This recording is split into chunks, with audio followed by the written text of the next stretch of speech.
আল্লাহ সুবহানাহু ওয়া তাআলার সত্তাটাকে আমরা মানুষের সাথে কোলাপস করে ফেলি। আমরা নিজেরা যেমন আল্লাহকে ভাবি যেমন। এটা আমাদের মস্তিষ্কের স্বল্পতা, এটা আমাদের ইলম, আমাদের জ্ঞান, আমাদের নলেজের স্বল্পতা। আল্লাহ সুবহানাহু ওয়া তাআলা হচ্ছে সবকিছুর ঊর্ধ্বে। তুমি মানুষের কাছে যখন একবার চাবা, দুইবার চাবা, পাঁচবার চাবা, মানুষ বিরক্ত হয়ে যাবে। কিন্তু আল্লাহ সুবহানাহু ওয়া তাআলা হচ্ছে তুমি যতবার চাবা ততবার খুশি। ইভেন না চাইলেও রাগ করে। সুবহানাল্লাহ। ব্যক্তি ইভেন কাফির বা কেউ যদি বলে যে ভগবান বা আল্লাহ আমাকে কিছু টাকা দেন বা আমার এই পূরণটা, এই নিডটা পূরণ করেন, আল্লাহ সুবহানাহু ওয়া তাআলা অর্ডার দিয়ে যে তিনি ফেরেশতাদেরকে বলেন দিয়ে দাও, 10 গুণ দিয়ে বিদায় করো, 10 গুণ দিয়ে বিদায় করো। ফেরেশতারা বলে আল্লাহ সে তো আপনার অবদ্ধতা করতেছে। আল্লাহ বলে আই ডোন্ট কেয়ার, বান্দা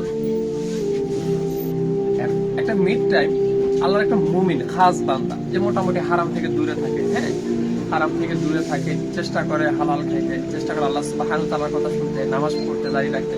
তো উনি যখন আসে উনি অ্যাকচুয়ালি তেমন কি চাবে খুঁজে পায় না। মানে উনি এটা চিন্তা করে যে আল্লাহ সুবহানাহু ওয়া তাআলা না চাইতে আমাকে সব দিয়েছে। আলহামদুলিল্লাহ। নামাজ শেষে মুনাজাত করে আলহামদুলিল্লাহি রাব্বিল আলামিন আসসালাতু ওয়াসসালামু আলা রাসূলিল্লাহ, ইয়া আল্লাহ আমার সামান্য একটু হালাল রিজিকের ব্যবস্থা যদি করে দিতেন। তখন ফেরেশতারা যখন বলে ইয়া আল্লাহ আপনার অমুক বান্দা তো এসে আপনার কাছে চাচ্ছে, অমুক বান্দা তো এসে আপনার কাছে চাচ্ছে, আপনি কি বলেন? তখন আল্লাহ সুবহানাহু ওয়া তাআলা বলে দিও না, মুমিন বান্দা আসলে দিও না, ধরে যাও।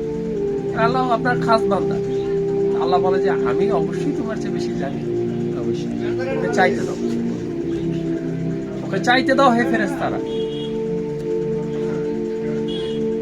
আমাদের কি আমাদের প্রিয় মানুষ যে খুব আকাঙ্ক্ষা, সে যখন আমাদের কাছে আসে অনেক দূর থেকে আসছে, আমাদের মনে যা আজকের দিনটা থাক, কালকের দিনটা থাক, পরশুর দিনটা থাক, আরো কিছুদিন থাক। আল্লাহ সুবহানাহু ওয়া তাআলা বলে মুমিন বান্দা আমাদের চাইতে থাকে, চাইতে থাক, চাইতে থাক। সে যখন চাইতে চাইতে ধৈর্যের একেবারে শেষ সীমানায় পৌঁছে যাবে, তখন আমি দিব 1 গুণ না 2 গুণ না বরং 10 গুণ।